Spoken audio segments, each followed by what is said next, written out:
हरिः ओं श्री गुरुभ्यो नमः हरिः ओं। ॐ शन्नो मित्रः शं वरुणः शन्नो भवत्वर्यमा शन्न इन्द्रो बृहस्पतिः शन्नो विष्णुरुक्रमः।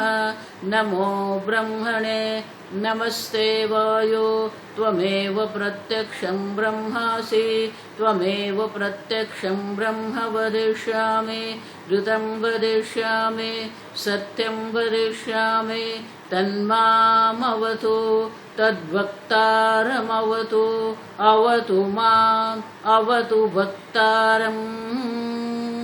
ॐ शान्ति शान्ति शान्तिः।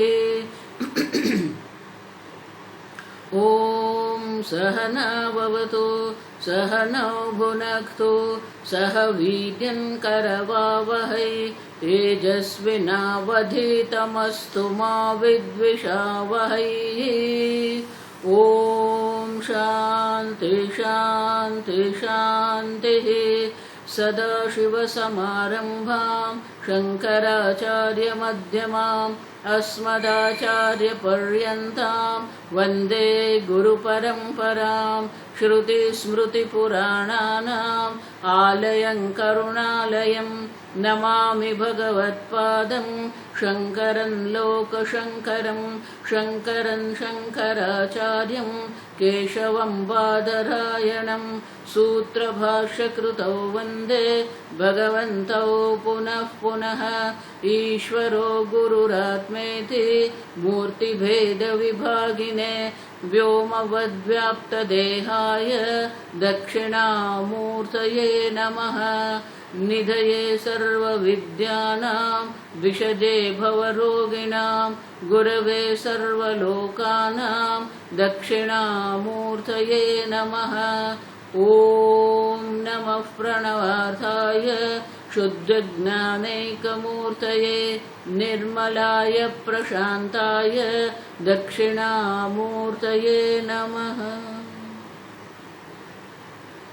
ॐ नमः श्रीशङ्करानन्द गुरुपादाम्बुजन्मने। ॐ नमः श्रीशङ्करानन्द गुरुपादाम्बुजन्मने। सविलासमहामोहग्राहग्रासैककर्मणे सविलासमहामोहग्राहग्रासैककर्मणे।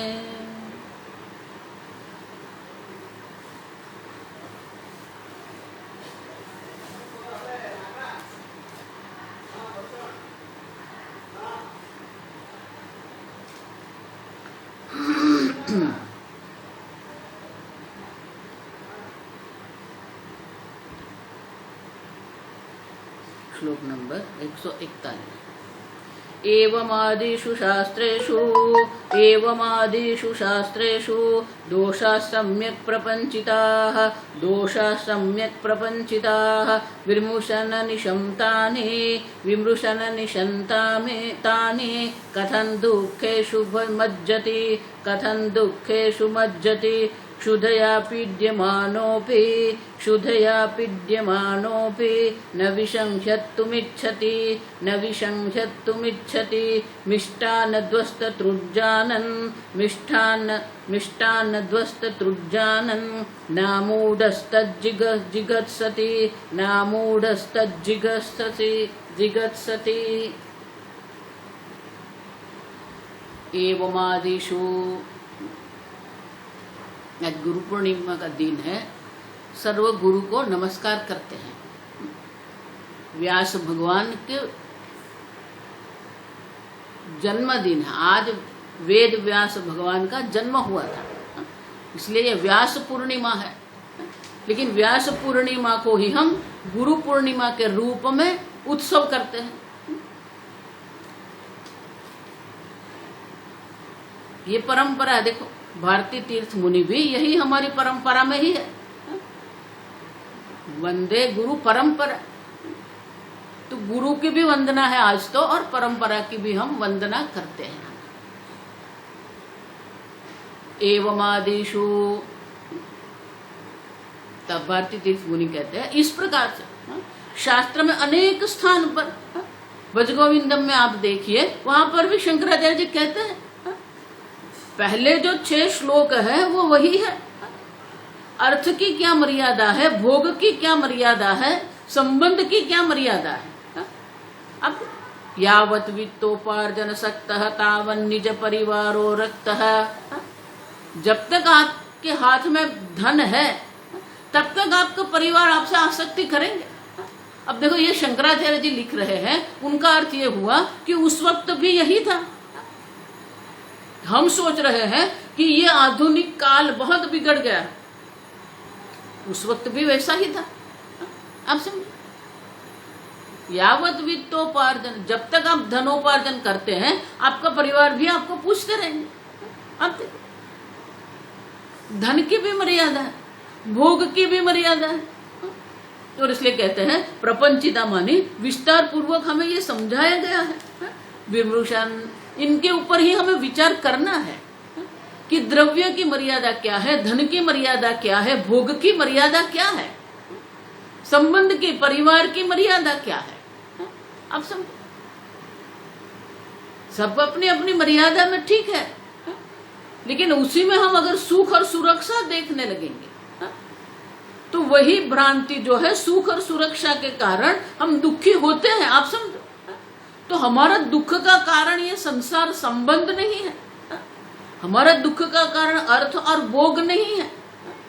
उसमें हम जो सुख बुद्धि करते हैं, जो सुख बुद्धि जो है, सुरक्षा की बुद्धि जो हम करते हैं, वो हमें दुखी करते हैं।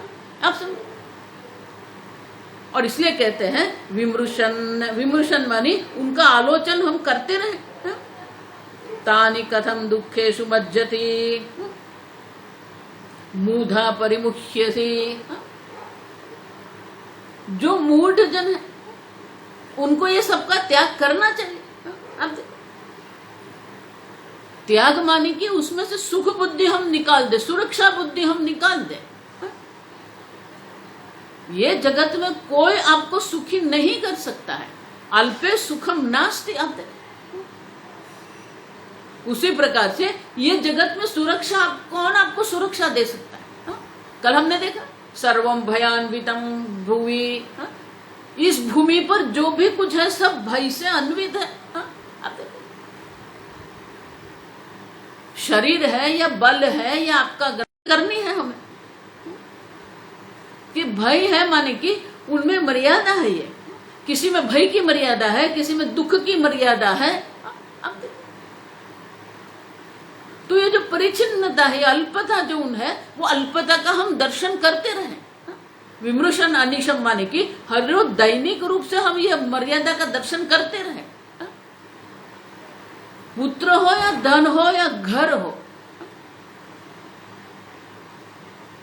क्योंकि हमारा जीवन ही कैसा है, क्षणिक जीवन है। नलिनी दलगत जलमति तरलम, जिस प्रकार से कमल का जो पत्ता होता है, वो पत्ते पर अगर जल का बिंदु है वो पारे के समान द्रवित रहता है, चंचल है। एक पवन का झोंका आएगा, वो बिंदु जो गिर जाएगा। अब देखो, उसी प्रकार से हमारा जीवन भी कैसा है। नलिनी दलगत जलमति तरलम तद्वज्जीवितम अतिशय चपलम। हम सोच रहे हैं हमारे पास समय है, हम सोच रहे हैं कि हमारा तो बहुत दीर्घ आयु है हमारा। ब्रह्मा जी के आयुष्य जो है, ब्रह्मा जी का एक दिन जो है वो 1000 चतुर्युग है। अब उनके सामने आपके 100 वर्ष के कहां पर है। आप समझ, तो हमारे जीवन की मर्यादा, काल की मर्यादा, धन की मर्यादा अनिशम दैनिक रूप से हमें वो देखना पड़ेगा। कथम दुखेषु मज्जते। अब देखो, इस प्रकार से हम दोष दर्शन करेंगे, दोष दर्शन से ही हमें वैराग्य होगा। आप समझो, दोष दर्शन के बिना वैराग्य नहीं होता। तो बोले ठीक है, दोष दर्शन करते भी हैं, फिर भी क्या है, विषय दोष दर्शने सति भोगेच्छा भाव युक्ति सहितम दृष्टान्तमाह। ठीक है, वो दोष दर्शन करते हैं, फिर भी वो भोग बुद्धि होती है, आप समझो। कहीं न कहीं पर प्रारब्ध के कारण वो भोग बुद्धि होती रहती है, आप समझो। और इसलिए कहते हैं कि जो विवेकी जन है, अगले श्लोक में कहते हैं कि जो विवेकी जन है वो किसी भी प्रकार से, आप समझना, किसी भी प्रकार से वो आसक्ति नहीं करते हैं, आप समझो। क्योंकि वो जानते हैं मर्यादा। और इसलिए श्लोक में कहते हैं क्षुधया पीड्यमानोपि न विषम ही अत्तुमिच्छति ही। क्योंकि आप देखो कितनी भी क्षुधा से वो पीड्यमान है, पीड़ित है, बहुत जोर से उनको क्षुधा लगी हुई है, क्षुधा से वो पीड़ित भी है, भूख से पीड़ित हुआ है, फिर भी अगर हम उनके सामने जहर रख देते, विष, तो वो जहर नहीं पिएगा। अब देखो वो उनकी इच्छा भी नहीं करे, न विषम अत्तुमिच्छति, विष खाने की पीने की वो इच्छा नहीं करेगा, आप समझो। कितनी भी भूख लगी है, क्यों? क्योंकि जो विष है, जो विष है वो विष में दोष दर्शन है। क्यों? वो हमारे शरीर को नुकसान कर सकता है, हमारे मन पर भी उनकी असर हो सकती है। अब देखो, तो जिस प्रकार से विष है, तो विष, कितनी भी भूख लगी हुई है, हम विष ग्रहण नहीं करते हैं। उसी प्रकार से जिसने ये जगत में दोष दर्शन कर लिया है, वो कभी उनकी इच्छा नहीं करता है, आप समझो। और आगे कहते हैं अगर इच्छा भी हो गई, मिष्टान्न ध्वस्त द्रुंजानन अमूढ़ तज्जिगत्सति।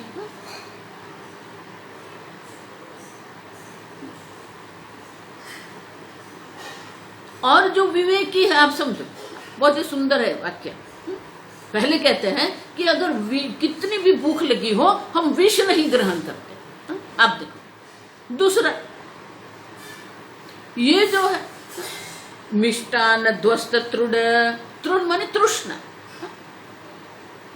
मिष्टान मीठा कुछ खाने के बाद उनकी जो तृष्णा है, उनकी जो भूख है, वो शांत हो गई है। ध्वस्त, ध्वस्त माने शांत हो गई है। जानन, तो वो क्या करेगा? जानन मूढ़न जिगत्सति, वो जानते हैं लेकिन वो उनकी इच्छा नहीं करेगा। क्यों? क्योंकि उनकी जो तृष्णा है वो शांत हो गई है। उसी प्रकार से जिसने अपने को पूर्ण ब्रह्म स्वरूप जान लिया है, उनको किसी भी प्रकार की अतृप्ति नहीं है। हम देख के गए, जब तृप्ति ही है तो फिर वो किस प्रकार से इच्छा करेगा? आपूर्यमाणम अचल प्रतिष्ठम, भगवान क्या कहते हैं गीता में? जिसने पूर्णता का दर्शन कर लिया, अपनी पूर्णता का दर्शन, जिस प्रकार से ये सागर है, समुद्र है। देखो समुद्र का अर्थ भी क्या होता है? समुद्र है, अनेक प्रकार की मुद्रा है,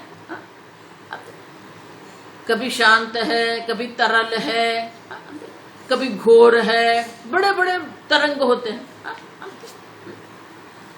अनेक प्रकार की मुद्रा सहित जो है उसके समुद्र कहते हैं।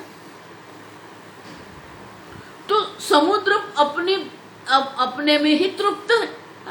नदी जल उनके अंदर डाले नहीं डाले, समुद्र को क्या है? कुछ नहीं है।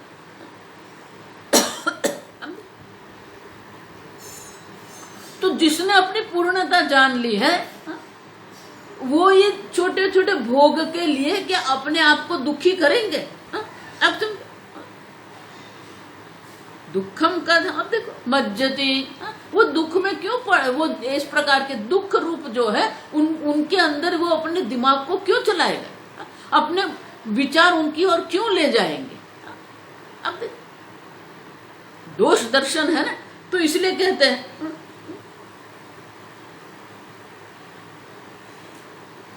जिसको इतनी भूख लगी है वो जहर नहीं खाता। तो फिर जो विवेकी माने कि जिसने अपनी क्षुधा शांत कर दी है वो तो विष की इच्छा करेगा ही कैसे? आप समझते हो? भूख लगी है तभी वो विष नहीं ग्रहण करता है। तो जिसकी भूख शांत हो गई है, मिष्टान्न न ध्वस्त जानन मूढ़ अमूढ़ तज्जिगत शरीर, तो जिसने अपनी तृप्ति को प्राप्त कर लिया है, भूख को शांत कर दिया है, वो तो विष कैसे ग्रहण करेगा? विष ग्रहण करने की इच्छा भी वो नहीं करता है। उसी प्रकार से जिसने अपनी पूर्णता जान ली है वो छोटे छोटे भोग के लिए क्या अपने को दुखी करेगा? अब देखो ये कौन सा वाक्य हमको याद रखना है? किमिच्छन कस्य कामाय शरीरम स्वमनुज्वरेत, किसके लिए अपने शरीर को वो संतप्त करेगा? किसके लिए वो अपने मन को चिंतित करेगा? आप देखो, भूख लगी है तभी विष नहीं ग्रहण करते हैं। तो जिसके भूख शांत हो गई है वो तो जहर की इच्छा भी नहीं करता है। आप देखो, उसी प्रकार से जिसने अपने पूर्णता का ज्ञान हो गया है, मैं पूर्ण ब्रह्म स्वरूप हूं, वो ये संसार में कभी नहीं पड़ता है। आप समझो, उनको एक छोटी छोटी बात पर कुछ भी हो जाए जीवन में, सुख का प्रसंग हो या दुख का प्रसंग हो, आप समझो, तो अमूढ़ा तज्जिगस्त, अमूढ़ विवेक मूढ़ नहीं है वो। तो विवेक जन जो है वो कभी भी उनको ग्रहण करने की इच्छा नहीं करते हैं। आप समझो, प्रजहाति यदा कामान सर्वान पार्थ मनोगता, सर्व प्रकार की जो कामनाएं हैं, सर्व प्रकार की जो इच्छा है, आपूर्यमाण मतलब प्रतिष्ठम समुद्रमाप प्रविशन्ति यत्र तद्वत् कामायम प्रविशन्ति सर्व। मन में कितनी भी कामनाएं उठती है, लेकिन वो मन में उठ रही है, मैं तो तृप्त हूं, आप देखो, मैं पूर्ण हूं।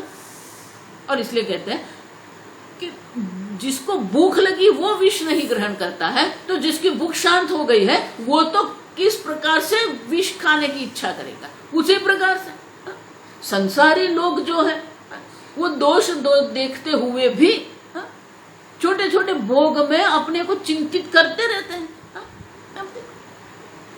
लेकिन जिसने अपनी पूर्णता जान ली है वो ऐसे चिंतन नहीं करेगा। अब समझ, और इसलिए आगे कहते हैं कि अगर आप ऐसा कहते हैं तो एक प्रश्न ये होता है, ठीक है वो इच्छा नहीं करेगा क्योंकि वो विवेकी है, लेकिन आगे जो आपने कहा कि अगर तीव्र प्रारब्ध कर्म है तो तीव्र प्रारब्ध कर्म के कारण उनके मन में अगर इच्छा प्रकट हुई तो अब देखो ये संपूर्ण विश्व की जो व्यवस्था है ना, आप समझो ठीक से, भगवान जब ये संपूर्ण विश्व का सर्जन करते हैं तो भगवान अपनी इच्छा से नहीं करते। जीव को, जीव के प्रारब्ध क्या है, वो प्रारब्ध के अनुरूप किस प्रकार के भोग उनके प्रारब्ध में है, वो भोग की उत्पत्ति करते हैं भगवान। अब समझो, ऐसा नहीं है सर्जन करके भगवान कहां चले गए। सर्जन की प्रक्रिया सतत हो रही है, सतत ये सर्जन की प्रक्रिया हो रही है। तो जिस प्रकार के प्रारब्ध है उस प्रकार के भोग भी भगवान उत्पन्न करते हैं। अब जो ज्ञानी है उनका जो तीव्र प्रारब्ध है, तो भोग के अगर उनके तीव्र प्रारब्ध है तो उनके सामने भोग वस्तु आएगी, भोग की इच्छा भी होगी। आप समझो, दोनों है, क्योंकि प्रारब्ध है, प्रारब्ध के कारण मन में भोग की इच्छा भी है और प्रारब्ध का कारण वो भोग्य पदार्थ भी है सामने। अगर ऐसा हो गया तो क्या आप कह रहे हो कि इच्छा नहीं करेंगे, लेकिन अगर प्रारब्ध से, तीव्र प्रारब्ध के कारण जिस प्रकार से कर्म हो सकते हैं उसी प्रकार से तीव्र प्रारब्ध के कारण भोग भी हो सकते हैं। अब तो वो भी भोग करेंगे।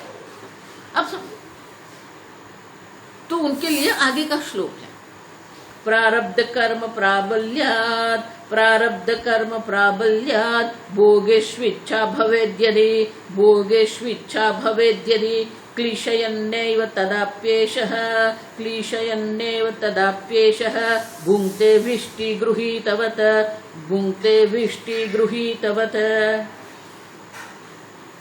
बहुत सुंदर। प्रारब्ध कर्म प्राबल्यात्, अगर उनका प्रारब्ध कर्म इतना प्रबल है तो क्या होगा? भोग, भोगेषु इच्छा भवेत्, भोग के प्रत्यय उनके मन में इच्छा प्रकट होगी। यदि यदि मानी कि अगर उनका प्रारब्ध है ऐसा, बहुत सारे ऐसे महात्मा, आप समझो, प्रारब्ध में जो लिखा हुआ है वो तो होते ही रहेगा। तो प्रारब्ध के अनुरूप मन में इच्छा होगी और प्रारब्ध के अनुरूप वो इच्छा के अनुरूप भोग भी उनके सामने आएंगे। अब देखो, क्योंकि उनका प्रारब्ध है, प्रारब्ध में अगर भोग लिखा है तो वो भोग्य पदार्थ भी उनके सामने आने वाले हैं। तो अगर ऐसा होता है तो क्या होगा? तो पार्थितीर्थ मुनि कहते हैं, क्लिशयन्नेव तदापि एषः भुङ्क्ते, तो वो भोग करते हैं, माने कि वो अनेक प्रकार के भोग करेंगे। अब देखो, भोगेशु ये बहुवचन है, आप समझना, एक भोग नहीं, अनेक प्रकार के भोग उनके सामने आ सकते हैं। तो वो भोग करते हैं, लेकिन क्लेशयन्त, उनके मन में क्लेश रहता है। विष्टि गृहीतवत्, विष्टि माने भार, वजन, जैसे कूली होते हैं, तो कूली जो होते हैं भार वहन करते हैं। तो बोले कि ये ज्ञानी जो है वो उनके लिए भी ये भोग जो उनके सामने आते हैं वो भोग करेंगे, लेकिन उनके मन में एक प्रकार से क्लेश रहेगा। क्यों? क्योंकि इच्छा नहीं है, फिर भी करना पड़ता है। उनके मन में कोई विशेष प्रकार से हर्ष उत्साह नहीं होता है, और अगर इस विशेष प्रकार के भोग उनको प्राप्त हो गए तो वो भोग के प्रति उनके मन में कोई अभिमान नहीं होता। देखो मेरे पास इतना है, अब नहीं, अब समझो, आजकल तो लोग भोग के प्रति भी अभिमान रखते हैं। हमारा इतना बड़ा घर है, हमारा इतना बड़ा उद्योग है, हम इतने बड़े बड़े भोग करते हैं। अब देखो, लोग अपने भोग की भी क्या करते हैं? प्रशंसा करते हैं। अपने भोग के प्रति भी उनके मन में अभिमान होता है। देखो, इतनी बड़ी होटल में हम रह के आए, वो तो एक छोटी होटल में रहता है। हम तो जो संसारी है वो भोग के प्रति अभिमान करेगा और भोग के प्रति उनके मन में आसक्ति रहेगी। लेकिन जो ज्ञानी जन है, अगर उनके सामने भोग आ गए तो वो भोग करेंगे सही में, लेकिन उनके मन में एक प्रकार से क्लेश होता है। क्यों? कि ये करना पड़ता है उसे। अब क्लेशयंत विष्टिवत, जिस प्रकार से कूली भार वहन करता है तो वो भार वहन तो करेगा, लेकिन वहन करने से उनको क्लेश भी होता है ना। अब हम उनको देखते हैं ना, देखो कई बार ये हम जाते हैं ना, ये ट्रेन में जाते हैं तो हमारे साथ बहुत सारा सामान रहता है, और उसके लिए हम क्या करते हैं? कूली करते हैं। अब कूली अपने सिर पर भी रखेंगे, अपने कंधे पर भी रखेंगे, अब फिर वो चलता है।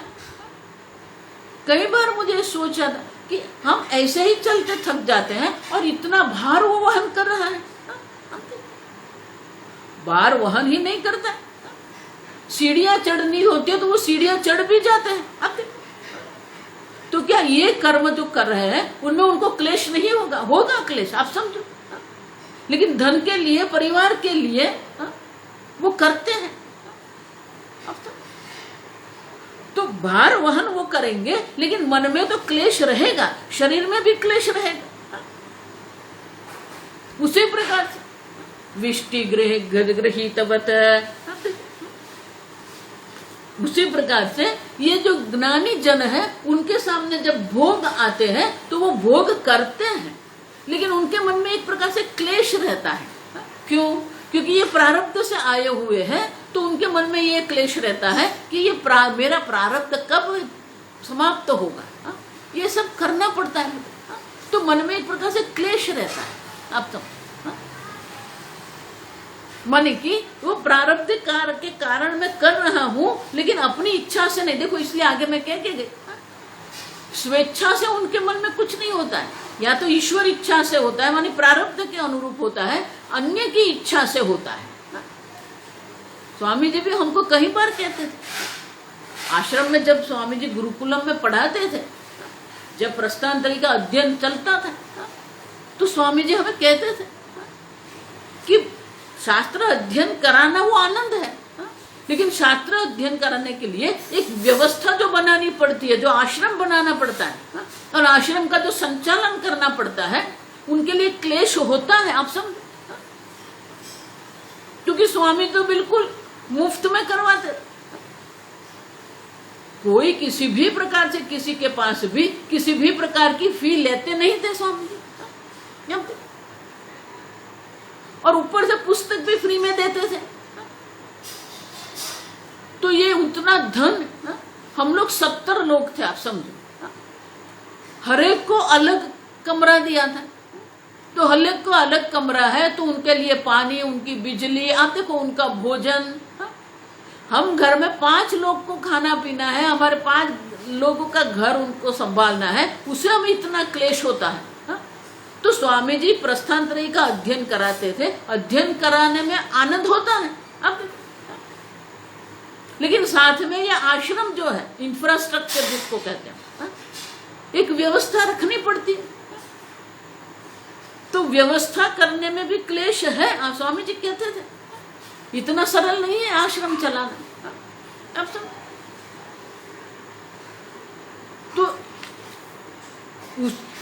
भले वो आनंद है, लेकिन साथ में वो क्लेश भी है। गुरुकुलम बन गए, आनंद है, लेकिन गुरुकुल चलाना जो है उसमें क्लेश है, आप समझो। उसी प्रकार से अगर कोई विशेष प्रकार के भोग उनको प्राप्त भी हो गए, लेकिन वो भोग करते समय भी उनके मन में क्लेश रहता है, और इसलिए कहते हैं क्लेशयन्नेव तदापि एषः भुङ्क्ते। ये जितने भी भोग करते हैं क्लेश सहित होते हैं, जिस प्रकार से कूली भार का वहन करता है, निस्सहायता है, आप समझो। और इसीलिए ज्ञानी के मन में भी ये रहता है। आप देखो भक्ति में भी ये है, आप समझना। जो लोग जपोनिष्ठ है, जप करते हैं, दैनिक जप का नियम जिसका है, और जिस दिन जप नहीं होते हैं तो उनके मन में क्लेश रहता है, आज जप नहीं हुआ, जप नहीं हुआ। अब तो ये क्लेश अच्छा है, आप समझना ठीक से ये, हा? क्यों? क्योंकि वो क्लेश जो है हमें भगवान के साथ जोड़ रहा है। भगवान के लिए हम जो क्लेश कर रहे हैं वो तो अच्छा है। आज जप नहीं हुआ, ध्यान नहीं हुआ, शास्त्र अध्ययन नहीं हुआ, अब देखो तो इस प्रकार का क्लेश जो है वो योग्य क्लेश है।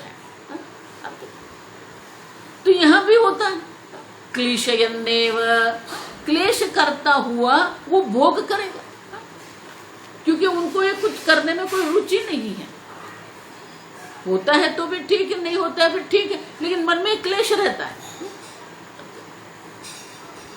और इसलिए कहते हैं कि अगर तीव्र प्रारब्ध का, प्रारब्ध के बल के कारण उनके सामने भोग आते भी हैं, फिर भी उनके मन में क्लेश रहता है, आप समझो। तो हमें और एक प्रश्न उठता है, तो बोले ठीक है कि उनके मन में कोई ऐसे भोग के लिए कोई उत्साह नहीं है, कोई आनंद नहीं है, वो कर लेता है। लेकिन अगर कोई गृहस्थ है, आप समझो,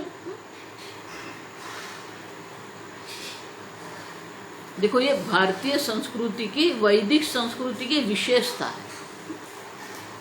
अन्य किसी भी धर्म पंथ को आप देखो, ठीक से समझो। ये जो लोग कहते हैं सर्वधर्म समान, सर्वधर्म समान, गड़बड़ करते हैं। कोई सर्वधर्म समान नहीं है, अन्य सर्व धर्म पंथ में आप ठीक से समझो, अगर आपको उनके धर्म पंथ के अनुरूप सिद्धि प्राप्त करनी है, ज्ञान प्राप्त करना है, ईश्वर की प्राप्ति करनी, जो भी कुछ है,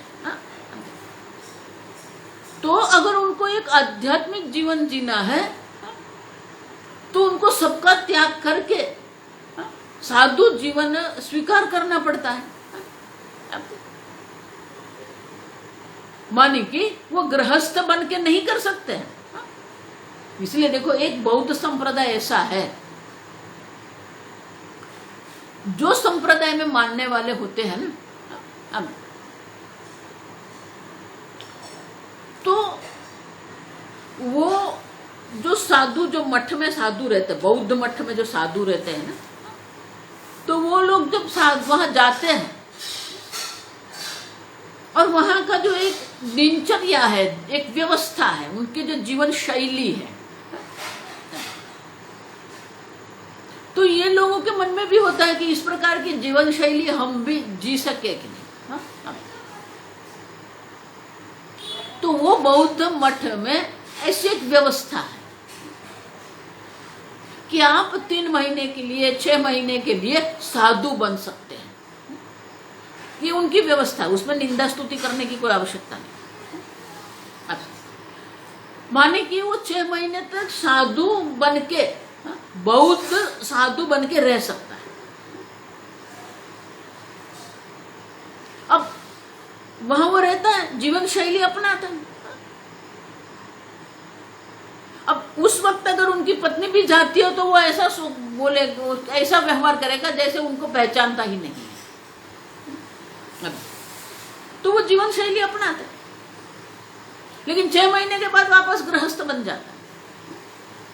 माने कि अन्य धर्म पंथ में अगर आपको मनुष्य जीवन का जो लक्ष्य है, उनके अपने मोक्ष की व्याख्या, उनके ज्ञान की व्याख्या है, आप समझ पाए, तो उनको सिद्ध करने के लिए साधु जीवन शैली अपनानी पड़ती है।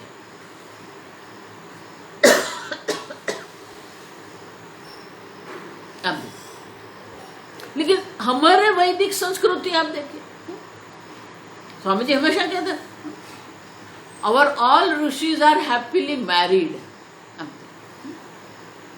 गृहस्थ थे, वशिष्ठ जी थे, अरुंधति थे, आप देखिए, याज्ञवल्क्य थे, मैत्रेयी थी, कात्यायनी थी। अच्छा, तो गृहस्थ जीवन और आध्यात्मिक जीवन हम जिसको कहते हैं वो विरोधी नहीं है। आप ठीक से हम देख के थे, राजा जनक थे, राजा भी थे, गृहस्थ भी थे, उनकी भी पत्नी थी, भाई थे, भाई की भी पत्नी थी, भाई की भी बेटी थी, उनकी भी पुत्री थी। अब देखो, गृहस्थ। तो ब्रह्म ज्ञान अगर आपको प्राप्त करना है, आध्यात्मिक जीवन आपको व्यतीत करना है, तो गृहस्थ जीवन उनका विरोधी नहीं है। ये वैदिक संस्कृति है। अब समझ, इसलिए भगवान कहते हैं, यत् सांख्यै प्राप्यते स्थानम तद् योगैरपि गम्यते। आप देखो, संन्यास जीवन के द्वारा, जीवन शैली से आप जिस लक्ष्य को प्राप्त कर सकते हैं वही आप गृहस्थ बन के भी कर सकते हैं, कर्म के साथ भी कर सकते हैं। और इसीलिए हमारे ऐसे भी ज्ञानी है जो गृहस्थ थे। और इसीलिए एक प्रश्न उठता है कि जो सन्यासी है, जिसने ये अपनी एक विशेष प्रकार की सन्यास की जीवन शैली अपना ली है, और उनको अगर कोई विशेष भोग प्राप्त होता है तो वो क्लेश के साथ करेगा, वो हम समझ गए। लेकिन कोई गृहस्थ ब्रह्मवेत्ता है तो क्या होगा? अब देखिए, तो अगले श्लोक में दर्शा, श्लोक पहले पढ़ेंगे। गुंजानानापि बुधाः गुंजानानापि बुधाः श्रद्धावन्तः कुटुम्बिनः श्रद्धावन्तः कुटुम्बिनः नाद्यापि नश्चिन्नं नाद्यापि कर्म नश्चिन्नम इति क्लिश्यन्ति संततम इति क्लिश्यन्ति संततम। अब तो कहते हैं कि जो सन्यासी जीवन जी रहे हैं, साधु जीवन जिसने अपनाया है, वो भोग अगर आएगा तो वो क्लेश के साथ करेंगे। लेकिन जो गृहस्थ है, कुटुंबिनः, अब देखो, श्रद्धावन्तः, बुधाः, गीता में भगवान कहते हैं योगिनामेव कुलम भवति। योगी के कुल में भी उनका जन्म हो सकता है, हमारे में गृहस्थ है। आप देखो, ज्ञानी है लेकिन गृहस्थ है।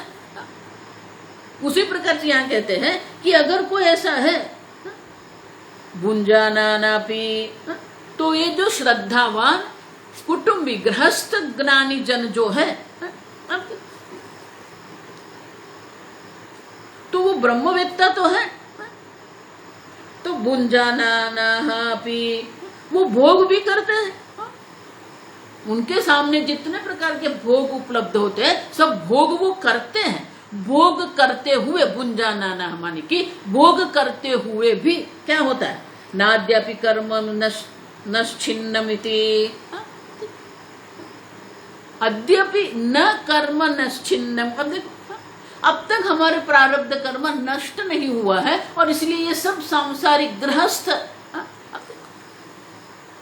गृहस्थ जीवन हमें जीना पड़ता है। तो इस प्रकार के उनके मन में भी क्लेश रहता है। अब समझो, निरंतर क्लेश रहेगा। क्लिश्यन्ति संततम संततम, निरंतर उनके मन में ये क्लेश रहेगा कि हमारा प्रारब्ध कर्म है कि हमें इस प्रकार से करना पड़ता है, ये गृहस्थ जीवन का निर्वाह करना पड़ता है हमें। तो गृहस्थ जीवन का निर्वाह वो करते रहते हैं, लेकिन मन में एक प्रकार से क्लेश रहेगा। भोग तो करते रहेंगे, लेकिन मन में भोग के प्रति कोई उत्साह नहीं होता है, कोई इच्छा मन में नहीं होती है। प्रारब्ध से प्राप्त हुआ है तो वो कर लेते हैं, भुंजानाना।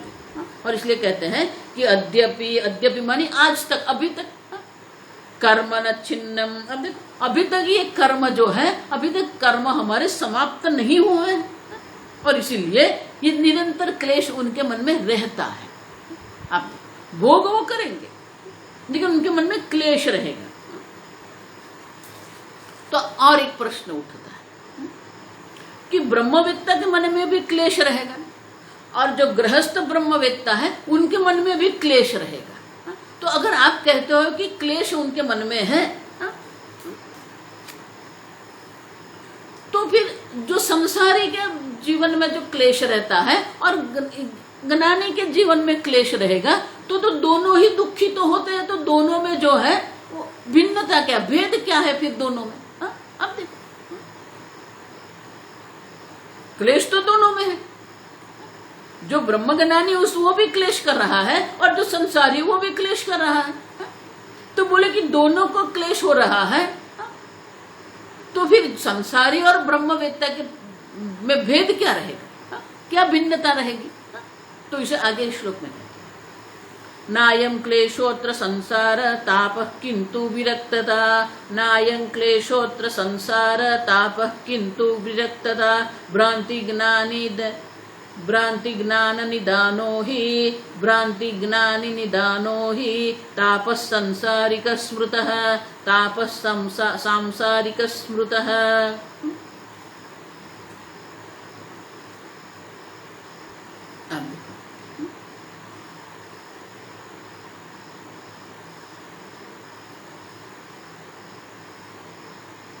नायं क्लेशः अत्र संसारतापः। संसारी जन जो है, भ्रांत जन जो है, अज्ञानी जन है, उसके मन में जिस प्रकार से क्लेश होता है वो सांसारिक ताप है। अब न अयम क्लेशः अत्र, लेकिन जो ब्रह्मवेत्ता के मन में जो क्लेश रहता है वो सांसारिक ताप समान क्लेश नहीं है। किंतु विरक्तता, वो उनका वैराग्य है। इसलिए मैंने कहा ना कि जिसको जप करने की दैनिक जप करने की आदत हो गई है और जिस दिन जप नहीं होता है तो उनके मन में क्लेश रहेगा। वो जो क्लेश है, जो सांसारिक लोगों का जो क्लेश है, उससे ये क्लेश अलग है। आप समझो, ये क्लेश जो है उनके मन में, वो तो उपयोगी है क्योंकि वो उनको भगवान के साथ जोड़ रहा है। लेकिन सांसारिक लोगों का जो ताप है, संसार ताप है, आप देखो, जो संसार का जो ताप है वो तो आपको भगवान से दूर ले जाने वाला है, आपको संतप्त करने वाला है। और इसलिए कहते हैं कि ब्रह्मवेत्ता के मन में जो क्लेश है, विरक्तता, उनका वैराग्य है, उनके वैराग्य के कारण करना पड़ता है। आप देखो, ये उनकी निस्सहायता है, नहीं करने की इच्छा है फिर भी वो करना पड़ता है। तो उन ब्रह्मवेत्ता जो है, ब्रह्मज्ञानी बुद्ध जन जो है, वो बुद्ध जन के मन में जो क्लेश है वो वैराग्य से उत्पन्न हुआ क्लेश है। आप समझ। और जो संसारी जन के मन में जो क्लेश होता है वो किस कारण होता है? भ्रांति। आप देखो, सुख बुद्धि है, सुरक्षा बुद्धि है, तो भ्रांति के कारण उनको क्लेश हो रहा है और ब्रह्मवेत्ता को वैराग्य के कारण क्लेश हो रहा है। तो इसलिए ब्रह्मवेत्ता का जो क्लेश है और संसारी जन का जो क्लेश है, दोनों अलग प्रकार से। और इसलिए कहते हैं सांसारिक ताप। जो सांसारिक ताप जो है वो कैसा है? भ्रांति ज्ञान निदान। अब देखो, भ्रांति ज्ञान है उनका, सत्य ज्ञान नहीं है। उनका जो ज्ञान है वो भ्रांति है। आप देखो, क्यों भ्रांति ज्ञान है? क्योंकि जहां सुख नहीं वो सुख देख रहा है, जहां सुरक्षा नहीं वो सुरक्षा देख रहा है। आप देखो, तो उनका जो क्लेश है वो भ्रांति जन्य है। आप देखो, और ब्रह्मवेत्ता का जो क्लेश है वो वैराग्य जन्य क्लेश है। और इसलिए कहते हैं ताप सांसारिक स्मृत। सांसारिक ताप हम जिसको कहते हैं वो तो अनेक प्रकार की भ्रांति है। देह में अहम बुद्धि करके वो बैठा है और देह के विकार से वो क्लेश कर रहा है, मन में वो क्लेश कर रहा है। इंद्रिय के लिए क्या क्या क्लेश नहीं होते उनको, लेकिन सर्व प्रकार के जो क्लेश है वो भ्रांति के कारण है। अब समझिए, तो संसार लोगों का जो सांसारिक ताप है वो भ्रांति ज्ञान से है और ब्रह्मवेत्ता ब्रह्मज्ञानी के मन में जो क्लेश होता है वो वैराग्य के कारण, वैराग्य जन्य क्लेश है। और इसलिए कहते हैं एक वैराग्य जन्य क्लेश होता है, दूसरा भ्रांति जन्य क्लेश होता है। और इसलिए दोनों क्लेश जो समान नहीं है, क्योंकि वैराग्य जन्य जो क्लेश है वो उसे मोक्ष की ओर ले जाते हैं, ईश्वर की ओर ले जाते हैं, और भ्रांति जन्य जो क्लेश है उनको पुनः पुनः संसार की ओर ले जाते हैं। आप समझ। और इसीलिए ये दोनों समान नहीं है। और कहते हैं इस प्रकार से ये भेद हमें समझना है। दोनों के मन में क्लेश है, लेकिन ब्रह्मवेत्ता के मन में जो क्लेश है वो वैराग्य जन्य क्लेश है। और इसीलिए कहते हैं कि एक का भ्रांति है माने अविवेक है, एक अविवेकी है, मूढ़ है, भ्रांत है, दूसरा विवेकी है। तो विवेकी का जो क्लेश है और भ्रांत जो अविवेकी का जो क्लेश है दोनों समान नहीं है। और इसलिए आगे के श्लोक में कहते हैं विवेकेन परिक्लिश्यन् विवेकेन परिक्लिश्यन् अल्पभोगेन तृप्यते अल्पभोगेन तृप्यते अन्यथानन्त भोगेऽपि अन्यथानन्त भोगेऽपि नैव तृप्यति कर्हचित् नैव तृप्यति कर्हिचित्। बहुत सुंदर भेद दर्शाते। विवेकेन परिक्लिश्यन् अल्पभोगेन तृप्यति। विवेक के कारण उनके मन में विशेष प्रकार का अगर क्लेश भी है, लेकिन उनकी विशेषता ये है अल्पभोगेन तृप्यति, थोड़ा सा भी उनको मिल जाता है, थोड़ा सा कुछ प्राप्त हो जाता है, वो तृप्त रहता है।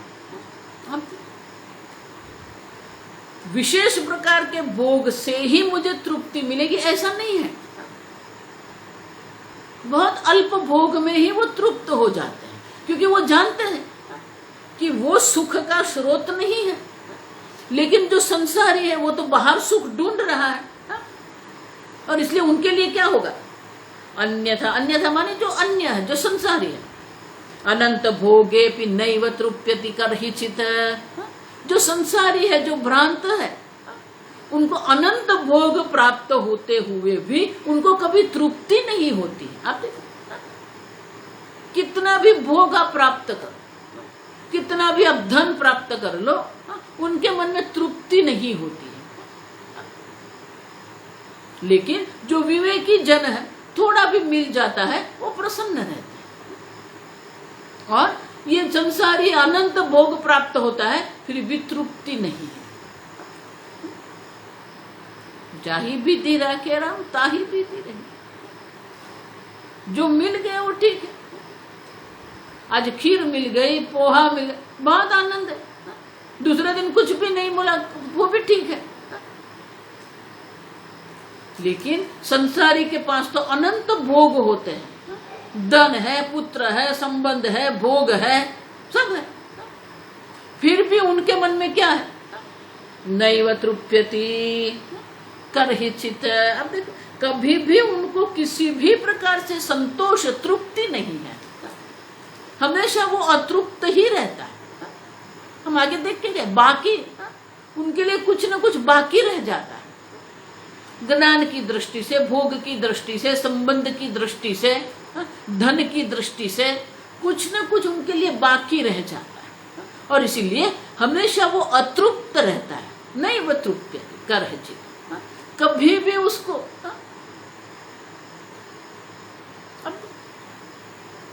कभी उनको संतोष नहीं होता, कभी तृप्ति होती ही नहीं है। ये प्राप्त किया, वो प्राप्त किया, कितना भी आप प्राप्त कर लो, कितना भी आप भोग कर लो, कितने भी आप संबंध बना के रखो, ये मेरा मित्र है, ये मेरा चाचा, ये मेरा, बहुत सारे संबंध भी हम रखते हैं, फिर भी मन में एक प्रकार से अभाव की अनुभूति उनको रहती है। स्वामी जी बहुत सुंदर वाक्य कहते हैं कि हरेक के मन में, जो संसारी लोग हैं ना, उनके मन में ये भाव रहता है, आई लैक समथिंग। कुछ अभाव की अनुभूति उनको रहती है। लेकिन जो ज्ञानी है उनको कोई अभाव नहीं है, आप समझो। और इसलिए छोटा सा भी भोग उनको प्राप्त होता है, वो प्रसन्न रहते हैं।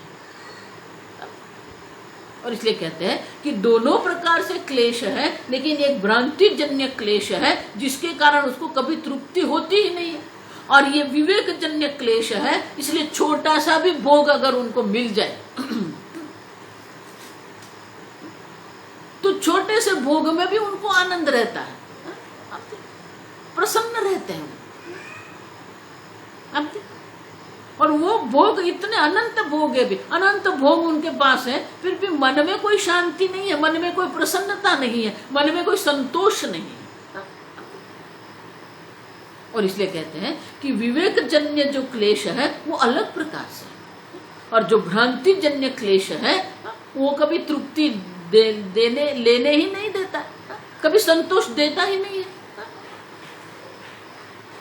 कितना भी आप प्राप्त करो। और इसीलिए ये जो भ्रांति जन्य जो है वो कभी आपको तृप्त नहीं करने देता। उनके लिए बहुत सुंदर श्लोक कहते हैं, ये श्लोक मैं बार बार बोलती हूँ, ये श्लोक का मैं अवतरण करती रहती हूँ, आप समझो। तो वो श्लोक का, मनुस्मृति का ये श्लोक है कि इच्छा देवी कैसी है।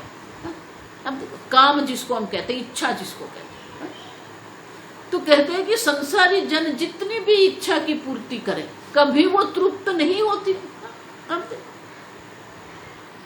तृष्णान जीर्णा, भर्तृहरि भी कहते हैं तृष्णान जीर्णा वयमेव जीर्णाः, कालो न याति वयमेव याताः, भोगान भोक्ता वयमेव भोक्ताः। अब ये हमारा जीवन है। हम सोच रहे हैं कि हम ये भोग कर रहे हैं, लेकिन भोग हमें भुगत रहे हैं। अब क्यों? क्योंकि क्योंकि हम नहीं थे तब भी आम थे, हम नहीं थे तब भी सब भोग थे, हम नहीं रहेंगे तब भी ये भोग तो रहने वाले ही है। अब कालो हम सोचते हैं, सब लोग बोलते टाइम पास करते हैं, बस ऐसे ही बैठे समय पसार कर रहे हैं।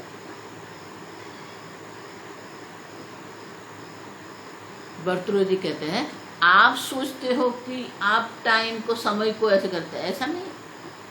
कालो नहीं आती वयमेव याता, काल नहीं जा रहा है, हम जा रहे हैं काल। अब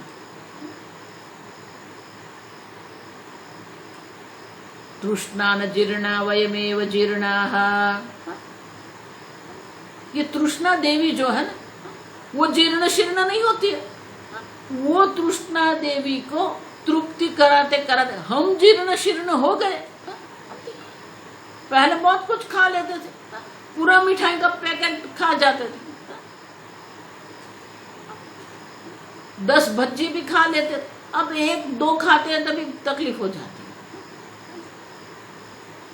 तो ये तृष्णा देवी जो है नित्य निरंतर युवान रहती है, वो जीर्ण शीर्ण नहीं रहती। तृष्णा न जीर्णा वयमेव जीर्णा, और इसलिए मनुस्मृति में ये श्लोक है, श्लोक पढ़ेंगे।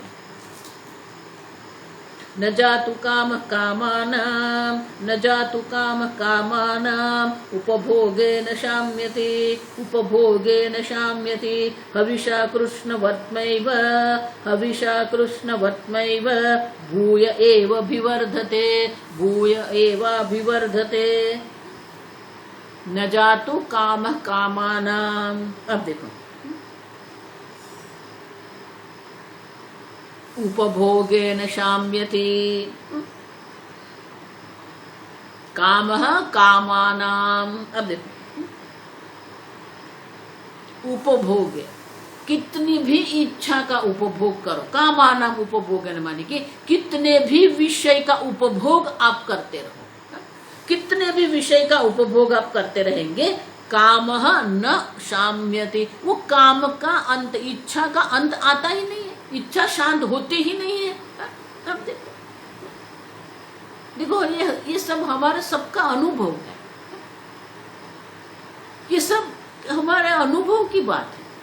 आप कितनी भी इच्छा की पूर्ति करते रहो लेकिन इच्छा शांत नहीं होती है, इच्छा कभी शांत होती ही नहीं है। अब हम जाते हैं बाजार में, सोचते चलो दिवाली है, नवरात्रि है, नए वस्त्र लेंगे, तो जाते हैं सब। अब घर से जब निकलते तब निर्णय किया है, इतने शर्ट लेना है, इतना पैंट लेना है, बच्चों के लिए इतने इतने वस्त्र लेना है, पत्नी के लिए इतनी साड़ी लेनी है, अब सब करके जाते। लेकिन वहां से जब निकलते हैं तो क्या होता है, 2 शर्ट पीस लेना था, 3 लेते हैं और 4 की इच्छा करके निकलते हैं। वो भी अच्छा था, ले लेते तो अच्छा रहता।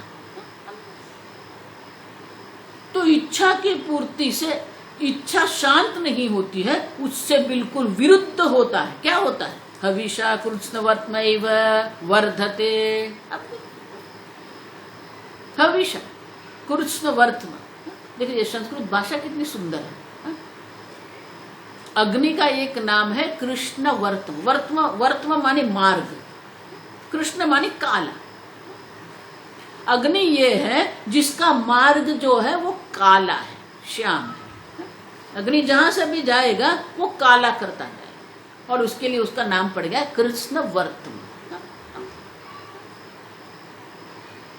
हविषा, अग्नि में आप कितना भी हविष, कितना भी ईंधन आप डालते रहो, कितनी भी लकड़ी आप डालते रहो, क्या होता, वर्धते भूय, आप देखो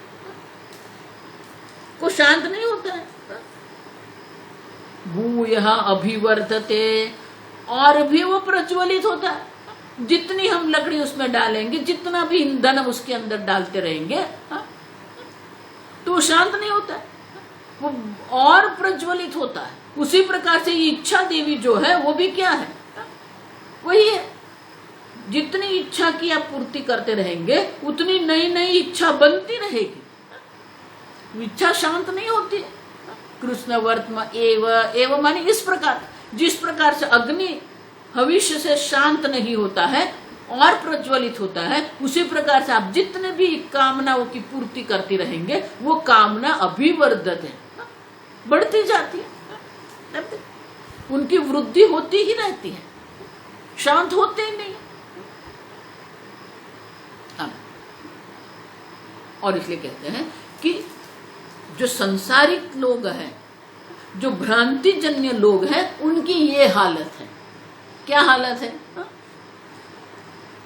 कि जितना भी भोग करते हैं तृप्ति तो होती ही नहीं है और नए नए भोग की इच्छा होती रहती है, और नए नए भोग की इच्छा हुई तो और मन में क्लेश रहेगा, और प्रयत्न करना पड़ेगा, और परिश्रम करना पड़ेगा, और परिश्रम से वो भोग प्राप्त करते हैं। वो भोग जब करते हैं तृप्ति मिलती नहीं है, और भोग करेंगे, अनंत भोग है। और इसीलिए जो संसारी जन जो होते हैं उनको कभी तृप्ति की प्राप्ति नहीं होती है, उनकी इच्छा शांत होती ही नहीं। और जो ब्रह्मवेत्ता है अल्प भोगे न तृप्यति, छोटा सा भी कुछ मिल जाता है वो प्रसन्न रहते हैं, आनंद में रहते हैं। और इसलिए कहते हैं कि सांसारिक लोगों का जो क्लेश है और ब्रह्मवेत्ता का जो क्लेश है दोनों अलग है। सांसारिक लोगों का जो क्लेश है वो संसार ताप है और उनका अंत कभी आता ही नहीं, उनको कभी तृप्ति होती ही नहीं। और ज्ञानी जन तृप्त है, और इसीलिए छोटे से भोग में भी वो आनंद में रहते, प्रसन्न रहते। आगे हम कल देखेंगे।